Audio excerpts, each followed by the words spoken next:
Welcome, Mama, to the Postpartum Coach Podcast. Finally, a podcast dedicated just to the mental and emotional world of us postpartum women. I am your friend, fellow mama, and postpartum life coach, Lizzie Langston. After intense birth trauma, delivering my first child, and really scary mental health crises following the birth of my second and third baby, I set off on a 6-year journey to understand postpartum mental health from the inside out. On this podcast, I bring you, as a mom of 4 and a certified postpartum life coach, the tools you need to avoid mental health crashes, to get out of the postpartum rut, and to embrace a vivacious motherhood that you love from the inside out. Let's get you feeling like yourself again, Mama, and welcome to the Postpartum Coach Podcast.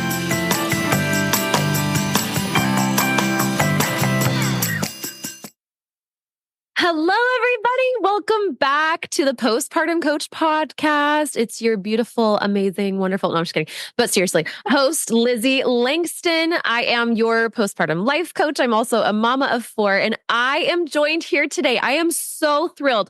So if you're watching this on YouTube, you can see her beautiful face. I am with Lori Sugarman-Li, who I'm going to introduce in just a moment, but she has written the most amazing children's book, Our Home. And today we're going to be having, yay, she's showing it. It's so cute. Today we're going to be having a conversation about something that you might not have heard about, or maybe you have, but just listen. I need to say something right off the bat. You guys trust me deeply, right? You know that I bring you people and topics that I believe will truly help your life feel better. And so I just ask that as we venture into maybe a topic that you haven't really dove into. I hope some of you have, but for those who maybe haven't, which is going to be unpaid work, right? The work we do that is often unpaid in our homes, and the dishes and the things around the house and the mental load.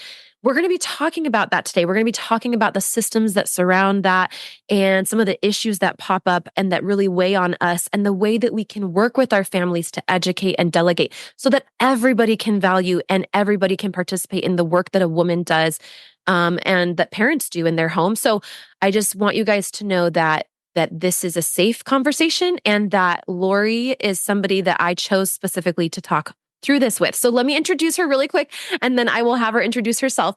Lori Sugarman-Li believes deeply in the power of families and is a passionate voice in the cultural shift, aiming to articulate the value and visibility of unpaid work. Her career as a communications strategist, combined with a decade devoted to full-time care for her family, community, and children's charities worldwide, served as the inspirational backdrop for her professional relaunch. I love that. As a coach, speaker, and author, she's dedicated to fostering meaningful conversations within families, encouraging them to contemplate how they care for one another in their shared space. I just think that's so needed. I'm so excited to talk with you. Yes. And Lori, her husband and 2 sons are Canadian born and live steps from Lake Michigan in Chicago. Steps from Lake Michigan. I love that. Welcome, Lori. Thanks for being here. Thank you. I'm really thrilled to be with you and excited to connect with your listeners on a topic that is really all about family wellness.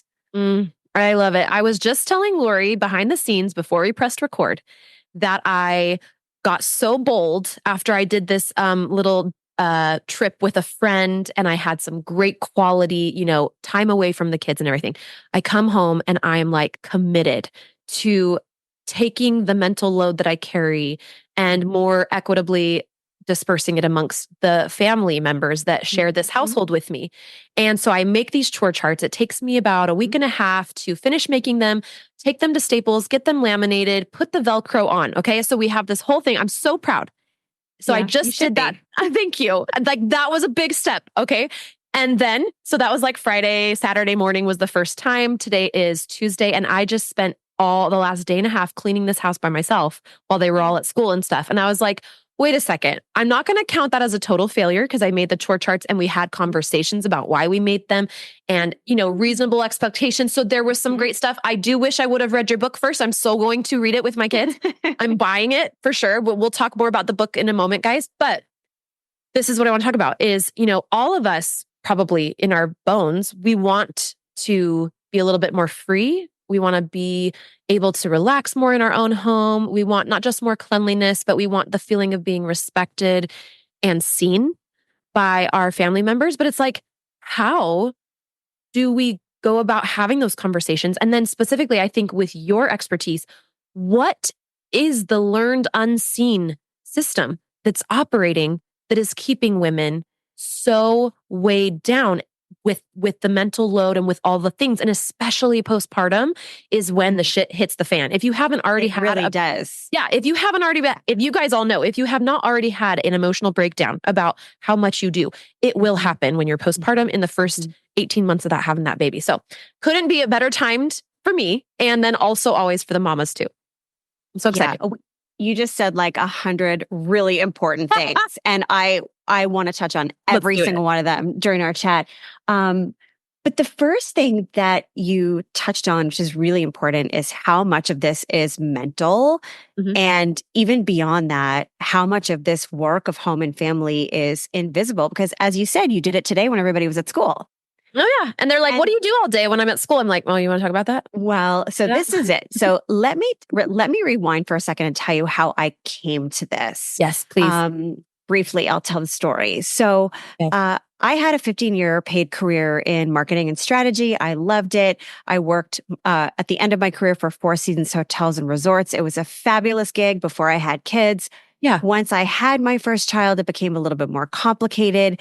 And the flexibility I was looking for wasn't on offer at the time. And I thought, you know what? Let me pivot full force into this, away from the economy of commerce and into the economy of care. And I went full steam on looking after my one, which very quickly became two children, very involved in their schools, very involved in community efforts and charitable efforts, taking all of my skills and passions that I used in my paid career and putting it into this unpaid work. Very fulfilled, very nourished from the inside out, and loved it. And I felt it was a big contribution. My husband and my family and my community certainly felt it was a huge contribution. Yeah. We ended up moving as a family twice internationally. First, as you mentioned, we are Canadian. We moved to London, England, and then we moved to Chicago in support of my husband's paid career. And every time we do that, we need to renew all of our family guiding documents, wills, insurance, and whatnot. So fast forward to landing in Chicago. Yep. My husband said to me, you know what? We've landed here. We've got no network. We don't have any family here. We don't have any support. If anything, God forbid, were to happen to you, he said to me, I would take a leave. So we should really get you disability insurance. And I said, okay, great. So we filled in all the forms and did all the health exams and everything that was required. And I was rejected.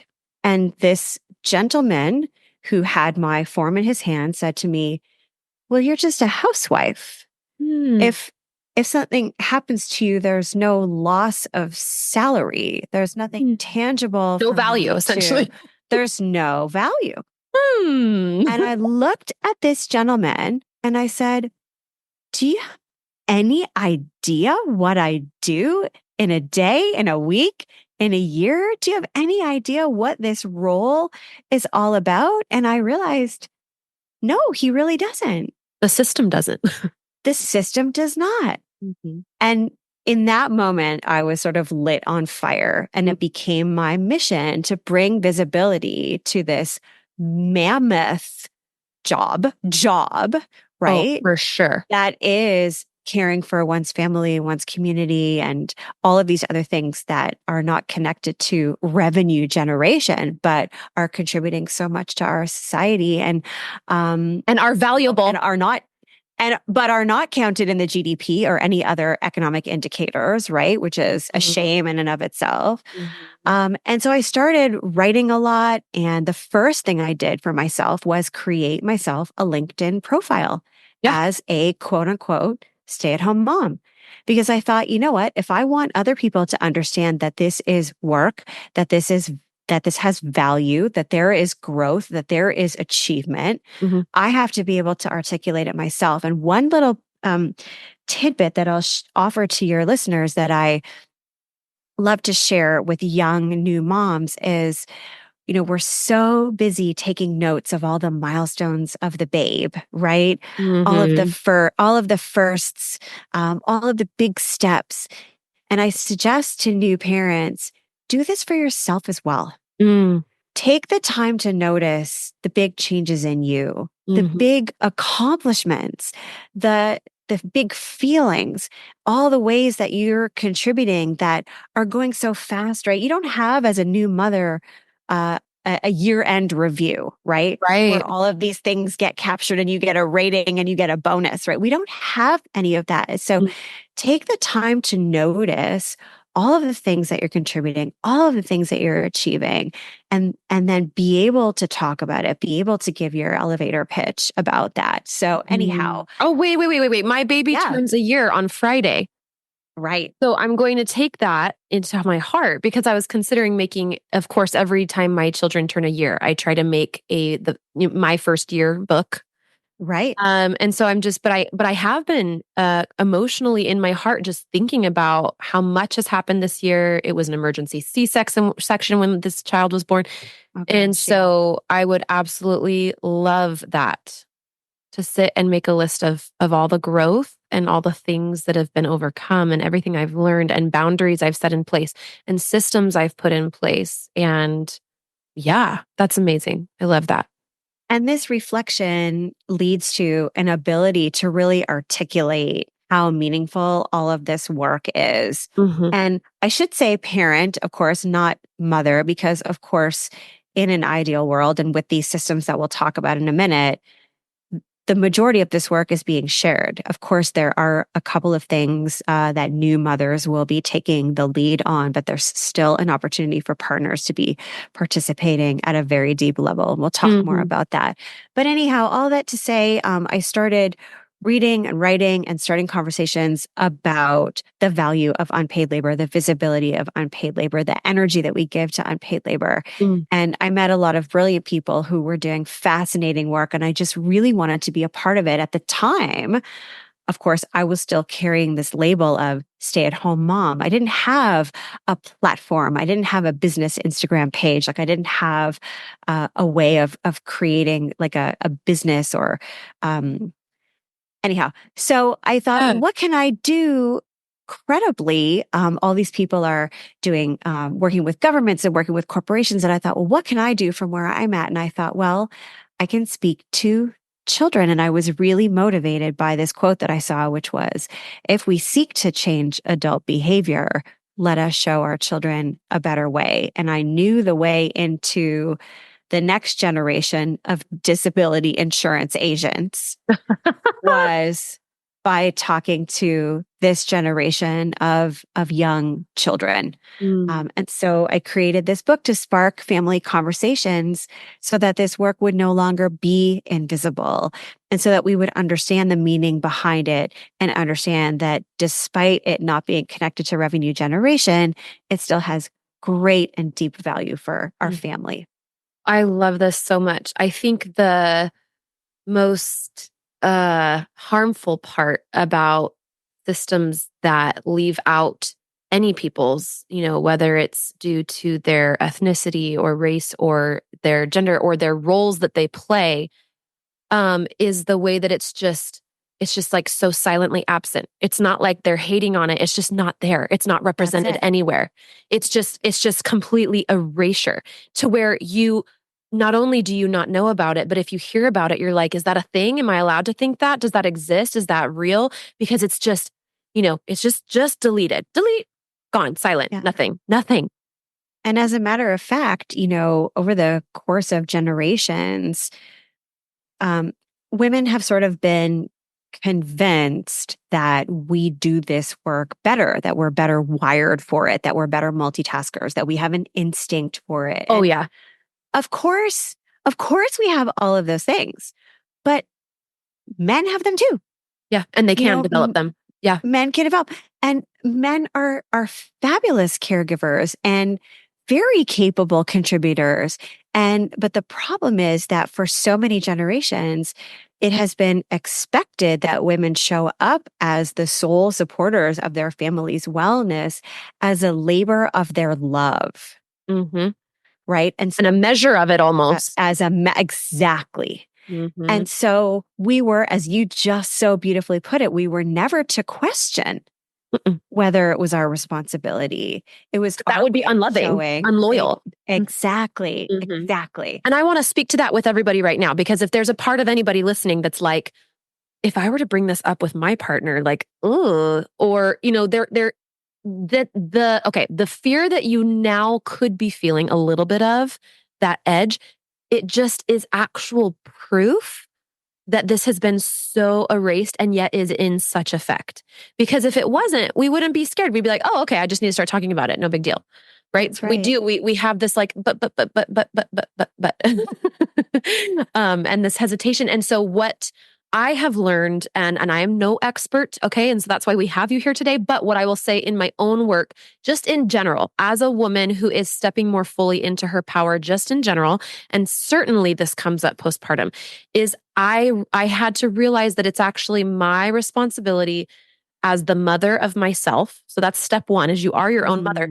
But I had to signal safety to my body in these precise moments. So if you're sitting here with us in this beautiful conversation and you start to feel tense and you start to want to just boop, turn the podcast episode off, or boop, like just do something else and slightly distract myself through this part because my partner would never have it, or my children would fight me too hard on that. By the way, my children fight me real hard, and that's one of the reasons I'm here with Lori.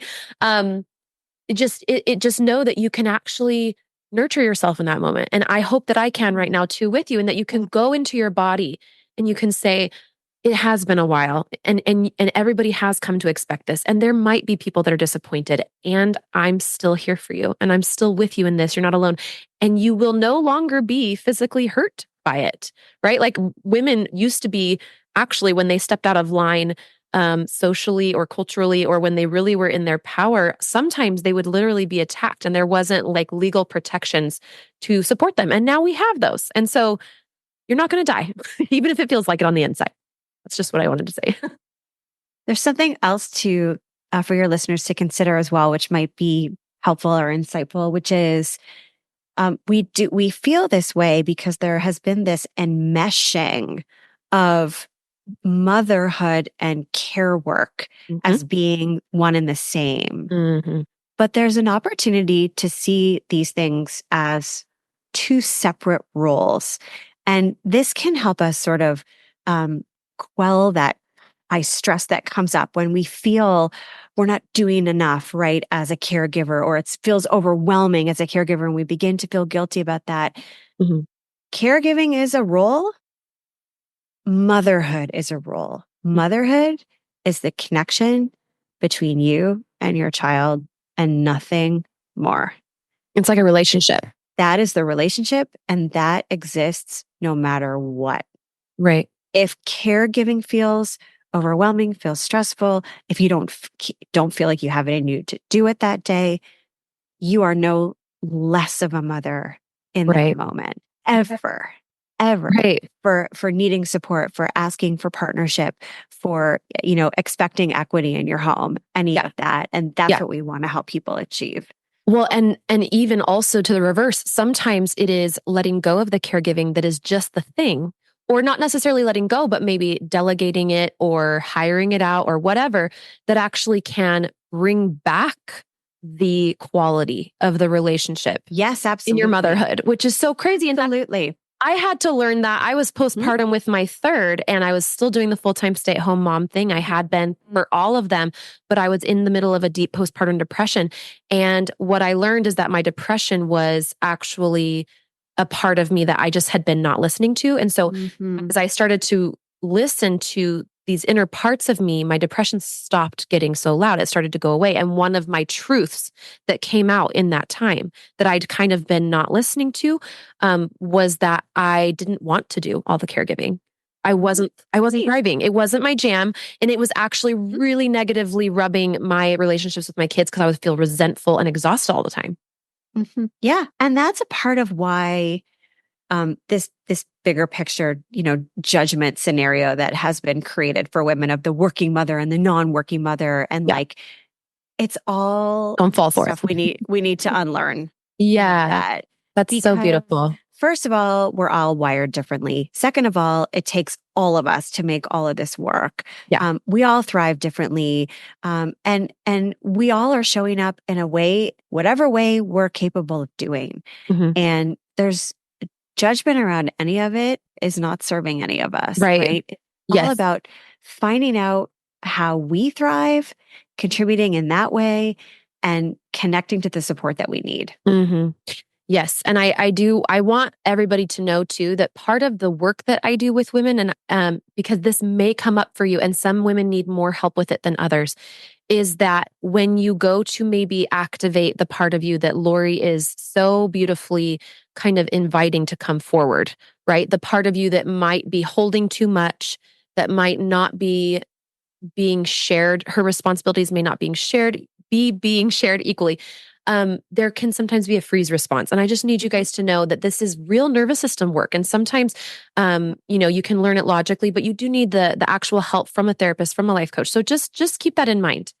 Lori, I thank you. I wanted to ask you, how do you suggest? So obviously your book lays this out, but whether you want to share parts of your book or just your philosophy, but how do you suggest that mothers initiate these conversations in their family, and specifically when it comes to your children? How do we teach our children to see the value in the unpaid work that goes into running a home? So the first thing I'll say is this tends to be, just to acknowledge upfront, this tends to be a very gendered conversation. And most of the research that we have is among male, female partnerships. Yeah. And because a lot of like the history has been about roles as defined for women and roles as defined for Right. men. Heterosexual. Yeah. Exactly. In same-sex partnerships, we don't see as much of a pull as it relates to this, unsurprisingly. But forgive me if the conversation feels very like male-female, but that's where sort of all the research takes us. So Yeah. the first thing I'll say is the notion of this work of home and family being owned by the mother, right?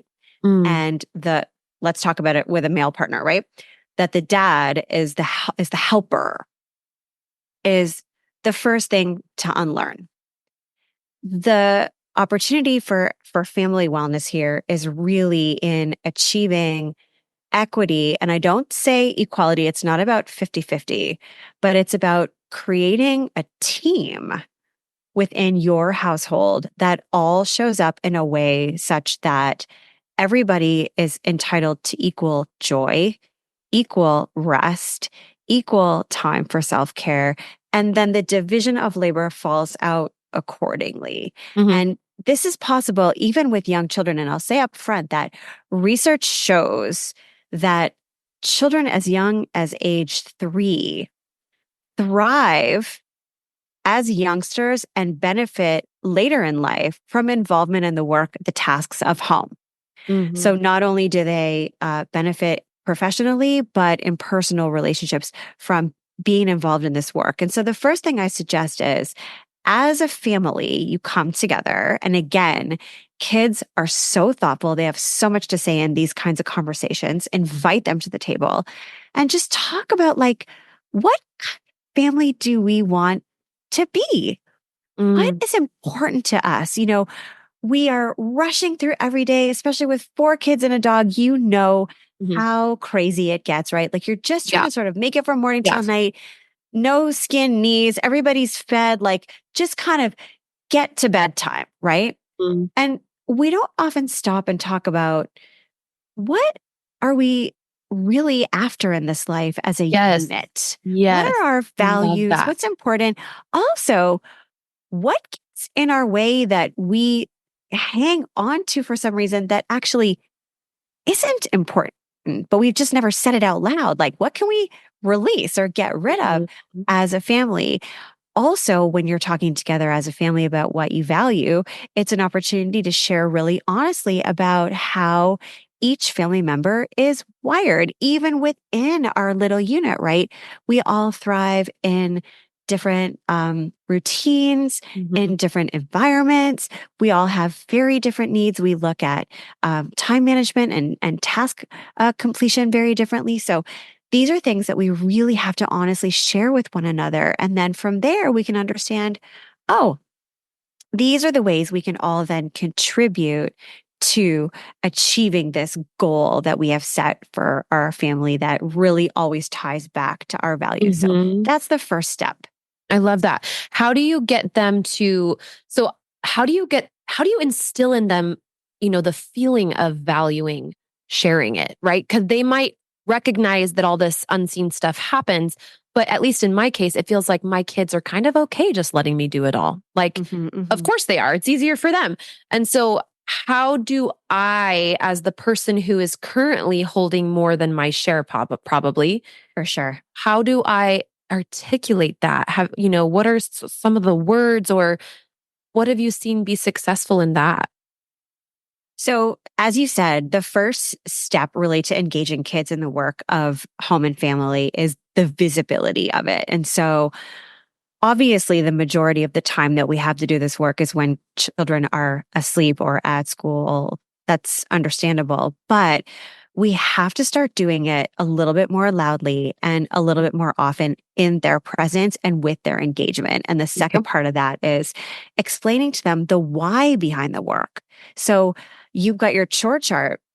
Why did those things make it onto that list? Why are these things important to us? Like, okay, so look for the hidden values, like exactly. Chores. So we have our to-dos, right? I'll give you an example. I'll give you a few examples actually. I have a 13-year-old son. Okay. If I were to say to him, "Oh, you need to change your sheets," he's probably going to groan. Like, how annoying is that? Oh, that's what my kids do all the time. Right. But when I said to him, "Hey, buddy, I'm not sure you know this, but sleeping on a clean pillowcase really facilitates clear skin." Then he suddenly has a stake in it. He's like, "Oh, I can have clear skin if I change my sheets? Okay, great. Like, I want this." So he's got the sheets off the bed like faster than you can blink, right? When you say to your kids, right, I'm sure you have a vehicle that can accommodate a lot of a minivan. beings, sure do. Right? So, and it probably gets its fair share of crumbs on the ground and wrappers and banana peels and whatnot. Yes. And you're probably constantly saying, "Guys, we have to keep this car." As you're getting out, like, grab your stuff. Right? Grab your stuff. But do they understand why that matters? Do they understand how a vehicle holds value? And that when you go to sell or trade in this car in 5 years or whatever the term is, that it might be worth, let's just say, $100 more or $500 more if you keep it really spick and span. And then what is the impact of that to your family? So of that value that your kids would be generating if they contribute to keeping the car clean, right? That directly comes back to them. And then the third example I love to give is, you have kids constantly cycling through toys and books. They grow into things, they grow out of things. As a parent, you're probably constantly recognizing an opportunity to sort of clean this area out, donate or whatever. We're heading into that now that the school year's over. That's the first thing I want to do at the top of the summer is, okay, we're going to get a bunch of stuff out of here. And probably the reaction by the children will be to really want to hold on to things, right? Things that they haven't touched in months that they have truly outgrown or that they may never have engaged in the first place. Yeah. But the idea that there will be a loss of this thing, right? That it will be taken from them. Suddenly it becomes important. But if you can explain to them a little bit about this circular economy and the impact that they can have to other families who don't have these books or who don't have these toys, or to children who are in a hospital healing from something who may love this book or whatever the opportunity is in your community, if they can understand the receiving end and not just feel the sense of loss of it being taken away from them, then again, it has meaning to them and they will more likely have a stake in the process. I love this. I'm already seeing a vision of opening up in front of me as you're talking, which is all of the amazing parenting moments that I always think that I will be able to have once they understand how to do chores. And once the house is clean, right? I'm always like, oh, I can't sit down and have a great conversation about this thing that happened at school and teach a great life lesson if I'm just pissed about the fact that the kitchen is so damn dirty that I'm the only one that has to clean it. Mhm. But it's like, actually, those are the entry points to these awesome life conversations. And it starts with them valuing me and our Yeah. home and the shared responsibility. I'm like, Yes. oh, Yeah. And I love what you just said, which is a whole other beautiful element to this, which is when you partner with members of your family to take on these tasks, right? You are going to have really empowering moments. You are going to have really beautiful conversations. I mean, when you're doing the dishes and one of your kids is drying, or when you're putting together the lawn furniture in the yard, or when you're sweeping out the garage or whatever it is. I mean, some of my favorite memories of time with my dad growing up are doing household tasks. mm-hmm. And I think so often we look at this as like, okay, we have to get all this stuff done and then we can have fun. That's exactly. I've literally heard my partner say that a million times. Right, right. But what if, like, oh, how long is it going to take? right. But what if we change the energy around all of this work? I mean, this word chore in and of itself is such a downer, right? I mean, literally defined as tedious, repetitive, unappealing work. That's what chore means. Mm-hmm. But this is not what that is. This is the work of nourishing our family, nurturing and protecting our investments. Like the day you bought your home was probably one of the proudest days of your life, right? And so the maintenance and the care of it should also give us equally a sense of pride, right? Mm-hmm. And we want to teach this to our kids as well. Yeah. And when, and ultimately parenting, we are wanting to teach them how to be strong independence when the time comes. And so all these things we teach them now will help them thrive. I think very often as parents, we want to protect our children from this work because, as a lot of people will say, kids should be kids. Yes. You have to let kids should play, kids should be kids. And then when they get older, we're protecting them in terms of, well, they've got to get into college, so they've got to focus on their studies and they've got to focus on their extracurriculars and whatnot. But we're missing an important part, which is when they go off to college, like they still need to feed themselves. Oh, They need to know how to wash their clothes. And if they're stressed about that stuff because they never learned properly, that won't serve them in their studies. That was me. I actually had an emotional breakdown my freshman year of college, and I called my mom. And this isn't to like point the finger at my mom or anything. And frankly, I was the last of 6 kids, and she had gone through a divorce, so she had a lot on her plate. But I remember thinking sometime after this emotional breakdown where I was literally on the floor in the bathroom crying because I didn't have the practice of managing my class schedule, my social life, my groceries, my finances, and my laundry, to name a few, not to mention car maintenance and things like that. And it really did feel paralyzingly overwhelming to me. And so that was just a signal that I hadn't received enough practice. And definitely, I do think that my parents were very much like, hey, don't worry about getting a job while you're in school. We want you to, and I loved that. And that was cool. But I did actually sort of envy sometimes my friends who were working because number one, they had their own money. And there's just this beautiful self-sufficient feeling that we get when we do things for ourselves that I believe like I kind of waited too long to really get to feel that. And literally just, I honestly feel like my 30s was the first time I really started to know how good that feels. So anyway, that's wonderful. I love that.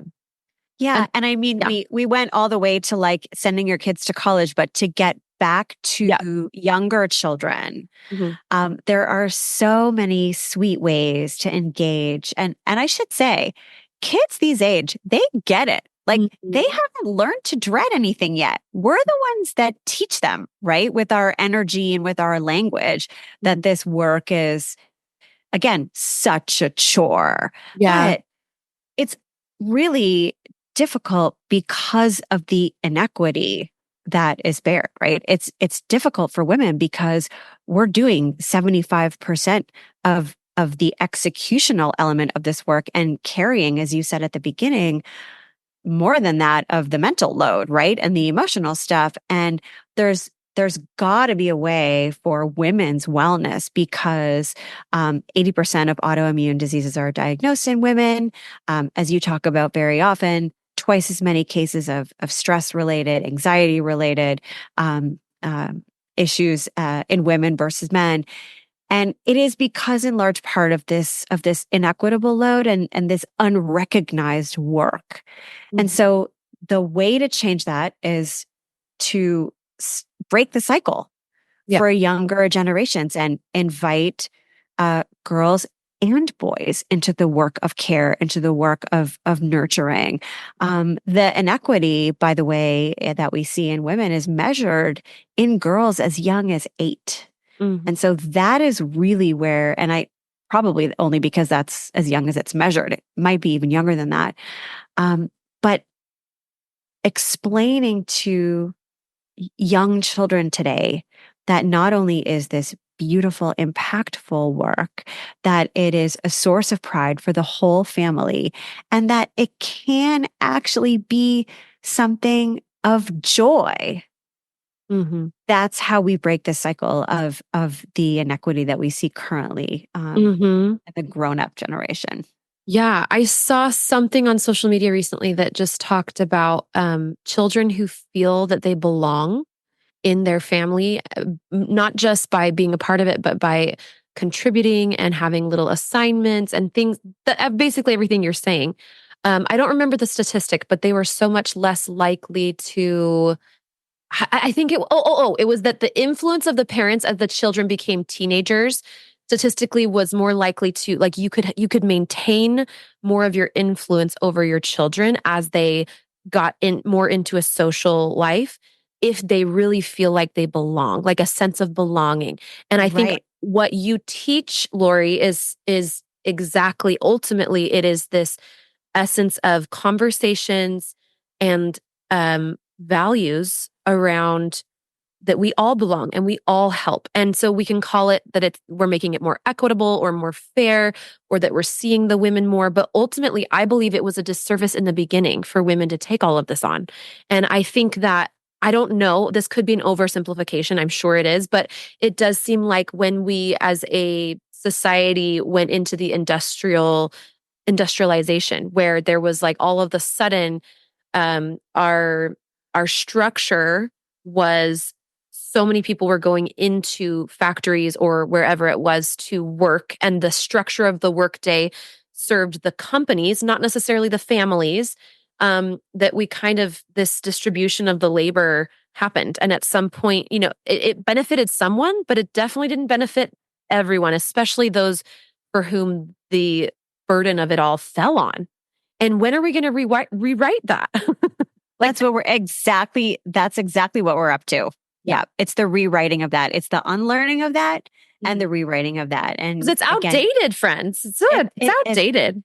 And to your point, we see this inequity, not just, my story is one of someone who was a stay-at-home mom, but we see that women who are not only working outside of the home for pay, but who are the primary breadwinner for the family are still carrying the bulk of the load, again, based on that expectation that women are somehow, wired to do it better. And I think what's really unfortunate about a lot of these tropes are that they are alienating to men.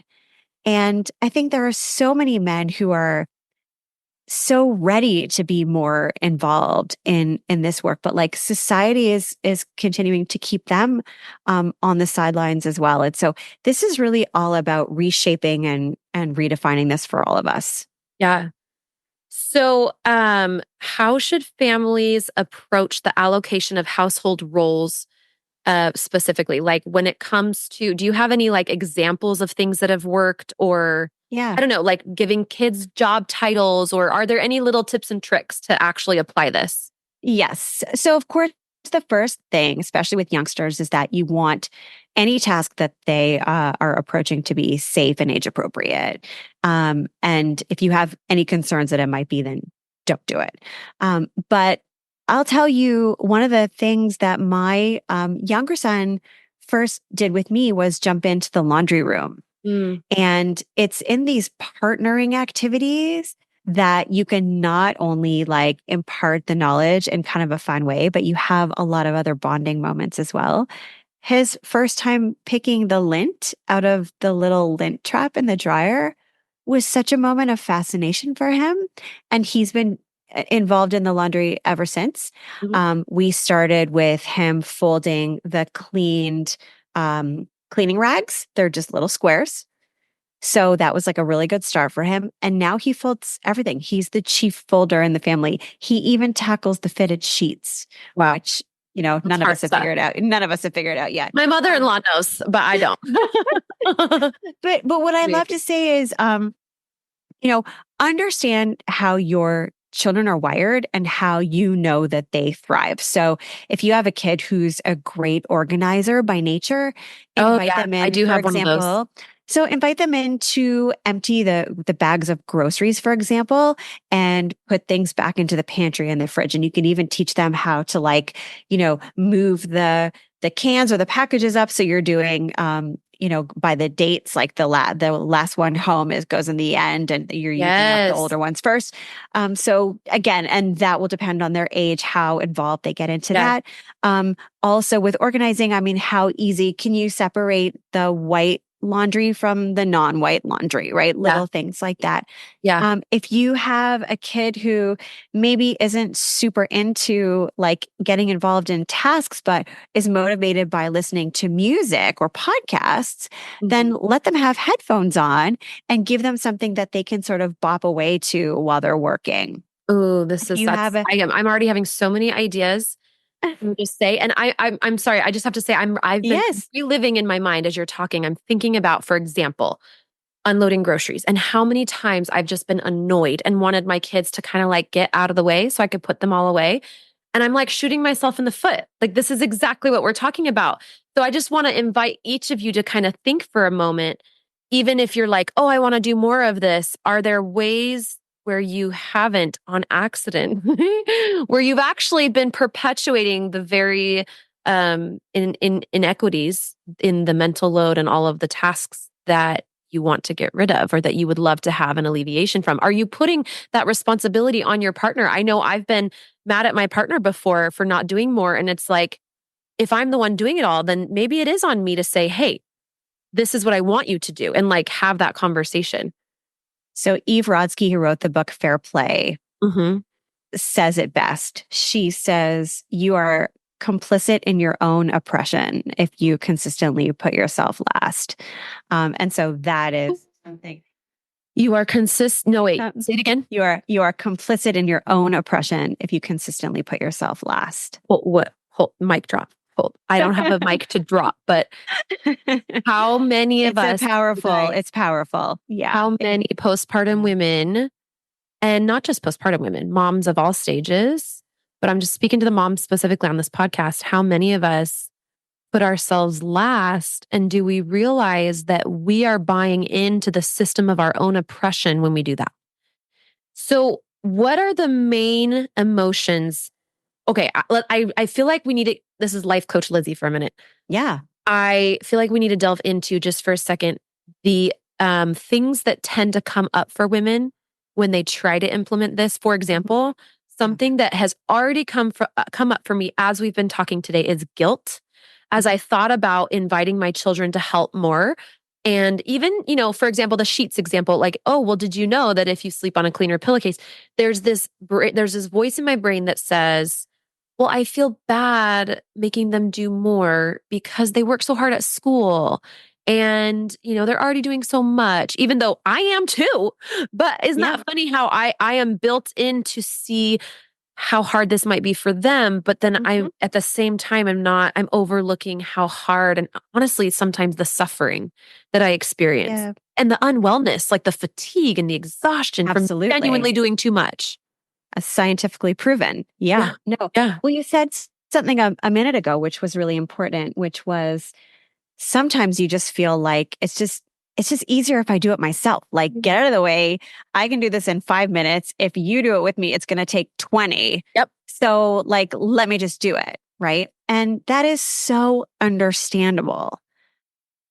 But it sort of blocks the opportunity for us to begin to build that muscle whereby the child will learn to do it in 5 minutes. Right. Right. And so this is the goal, right? So it's not about flipping a light switch. It's a journey. Right. It takes practice. It takes time. Mm-hmm.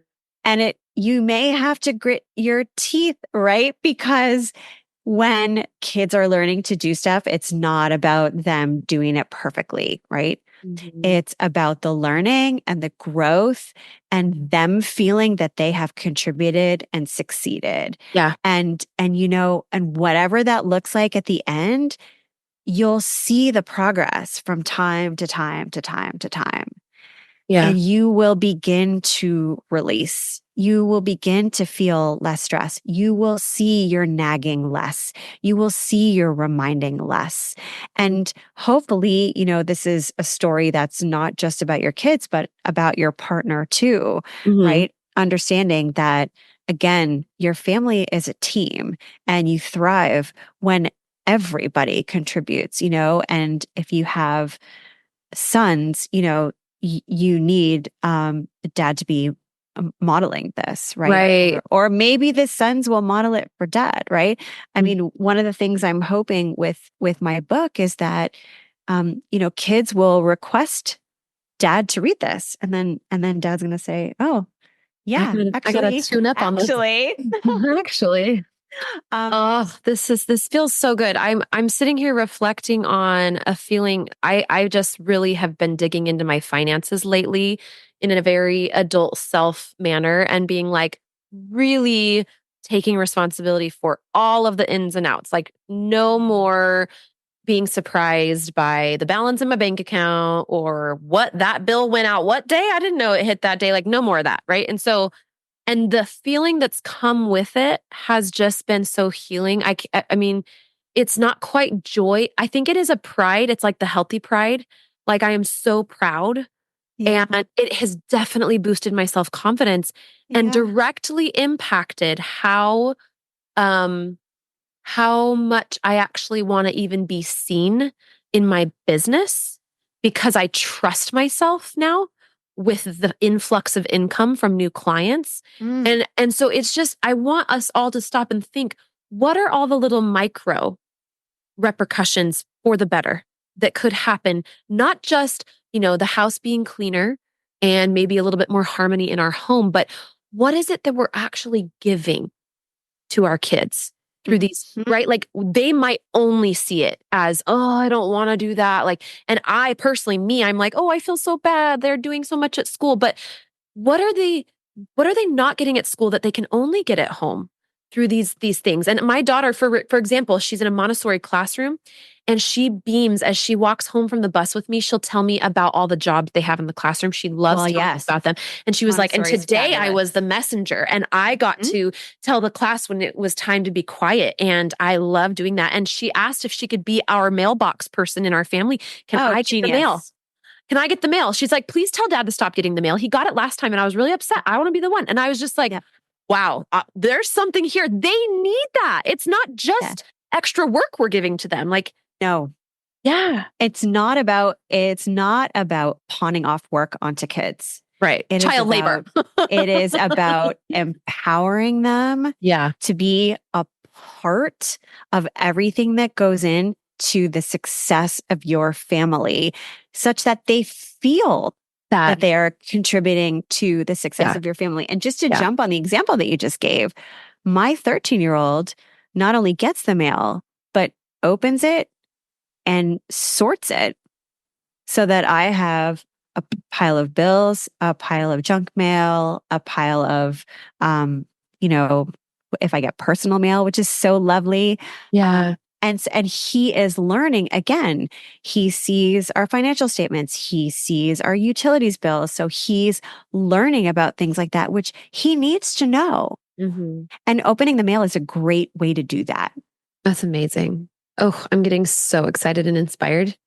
This has been delightful. Is there any sort of final takeaway as you think about mamas who are in the throes of young children, maybe even just having had a baby? Is there anything that, even going back for you, Lori, to that time in your life, anything that, you wish you would have known or that you would have done differently, Yeah. or like a message of hope, or like you can do it. Yes. Yes. I think first of all, it's a beautiful time. It's a complicated time. It's whizzes by, right?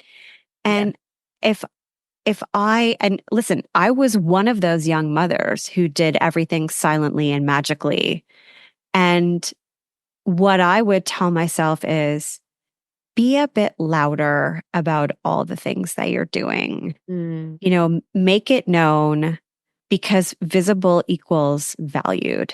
Mm. And my husband would go off to work, and he would come home and the house would be immaculate. And so he was like, oh, great. Like everything's great. But he didn't see the process. And so he never understood. And I Right. just wanted so badly to be that, that perfect mother. No, that's not the goal. The goal is to be a well mother. That is Yeah. so much more important.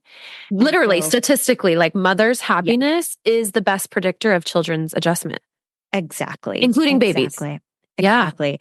And to reiterate what I said at the start, to talk as a family about what you don't have to do, what you don't want to do, what isn't creating value for you that you may be taking on because you think everybody else is doing it, or you think you're going to be judged if you don't.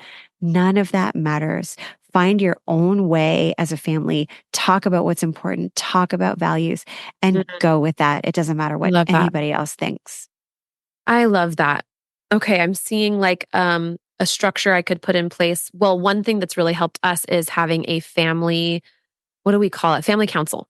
And it's like once a week, and we kind of do a big inventory. But now that we've had this conversation, I'm thinking I want to look at our chore chart and think about our daily life and see if I can find our values. I bet they're already there. They're there. We haven't seen them. We haven't visibly put them out in front of us. And I'd like to do that because we're probably already living them, right? That's what we do with our values. And so, and then if they're out in front of us, maybe we can make sure that we're living them and go out of our way to make sure that we're hitting on those. So, and yeah, I just want to echo what you said about the invisibility. Like visibility means that you can value it if you keep it invisible. And this is where I think we perpetuate our own oppression. Is we're so good. We're so good at doing it. We knock it out of the park.